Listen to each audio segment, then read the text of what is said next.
आए दिन digital arrest के इस तरह के मामले अखबारों में आप पढ़ते हैं। हाल ही में सेना के रिटायर्ड मेजर जनरल के साथ इसी तरह की घटना में 2 करोड़ रुपए ठग लिए गए।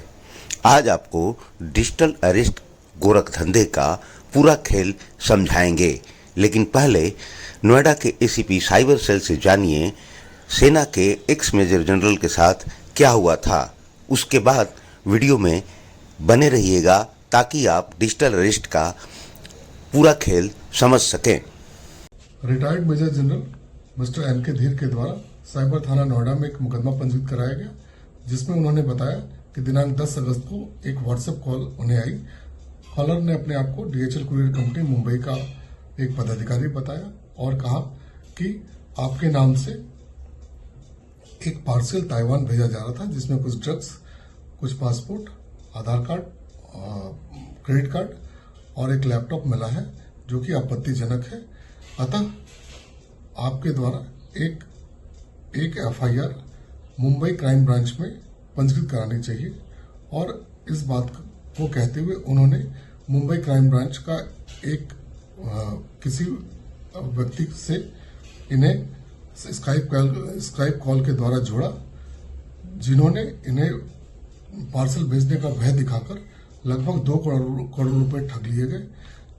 मुकदमा पंजीकृत होने के उपरांत साइबर टीम के द्वारा कुछ संदिग्ध अकाउंट नंबर पाए गए हैं, जिसके संबंध में कार्रवाई की जा रही है। निकट भविष्य में इस अभियोग का खुलासा होगा और गिरफ्तारी और रिकवरी सुनिश्चित की जाएगी। नमस्कार।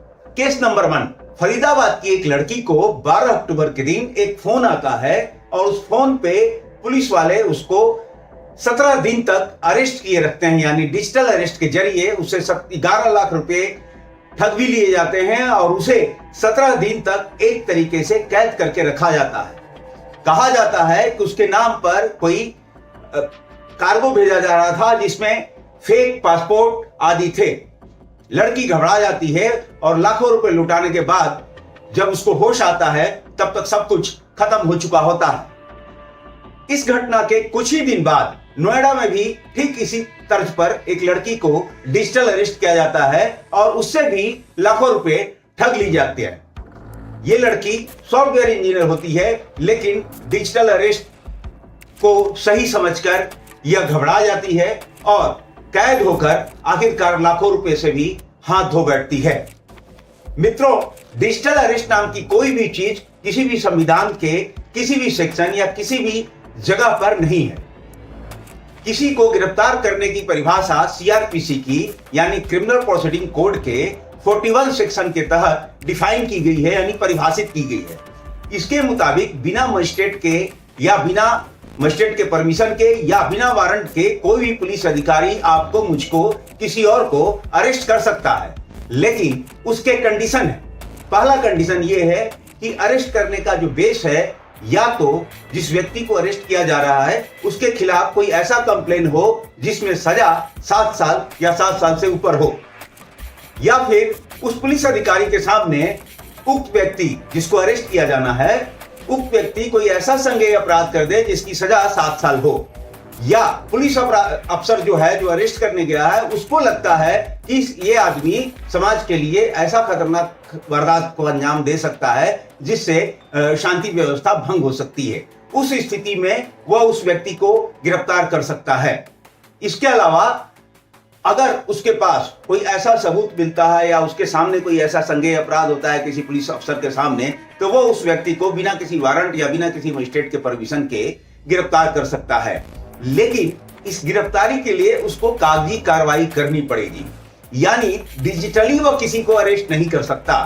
वो थाने में आपको बुला सकता है फोन करके, वो आपके घर जाकर वारंट साथ में लेकर तलाशी कर सकता है, लेकिन आपकी गिरफ्तारी के लिए उसको कागजी कार्रवाई ही पूरी करनी पड़ेगी। तो डिजिटल अरेस्ट का जो संजाल और जाल साइबर क्रिमिनलों ने फैला रखा है, उससे बचिए। उससे बचने का सीधा सा तरीका है कि अगर आपको कोई पुलिस अधिकारी, कोई कस्टम, कोई कार्गो से फोन करता है, इनका तरीका क्योंकि ये यही है, ये क्रोम से स्टूडियो बनाते हैं जो पुलिस थाने की तरह लगता है, और उसमें एक डीसीपी लेवल के अफसर को भी बिठा देते हैं जो अपना फेस आपको नहीं दिखाता और कहता है कि सुरक्षा कारणों से वो फेस नहीं दिखा रहा। ज्यादातर कस्टम से ये लोग बन के फोन करते हैं और कहते हैं कि कस्टम में आपके नाम से कार्गो जा रहा है जिसमें ड्रग्स है, फेक पासपोर्ट है, एटीएम है, फला फला फला, और इसकी कंप्लेन हो गई है और अब आपको गिरफ्तार किया जा रहा है, आप यहां से कहीं जा नहीं सकते, आप किसी से बात नहीं कर सकते। तो ये मान के रखिए कि कोई भी पुलिस ऑफिसर या कोई भी सरकारी प्रवर्तन एजेंसी अगर आपको गिरफ्तार करती है तो ऐसा कभी नहीं कहती कि आप किसी से बात नहीं कर सकते, आप कैद हैं, ऐसा कभी नहीं होता। कोई भी प्रवर्तन एजेंसी आपसे गिरफ्तारी के बदले पैसा नहीं मांगती। तो ये दोनों बातें याद रखिएगा। उसके बाद आप सुनिए ये ऑडियो, ये phone blocking. Hello, This is the telecom department. Regarding blocking all registered mobile phone numbers under your name after 2 hours. For more information, press 9. आपने सुना, इस ऑडियो में बताया जा रहा है कि टेलीकॉम डिपार्टमेंट से आपके पास एक फोन आता है और वो टेलीकॉम डिपार्टमेंट से आईवीआर रिकॉर्डिंग के जरिए बताया जाता है कि आपका फोन 1 घंटे के अंदर ब्लॉक होने वाला है और आगे डिटेल्स के लिए आप 9 नंबर दबाइए। आपने जैसे ही 9 नंबर दबाया, आप समझिए आप लूट गए।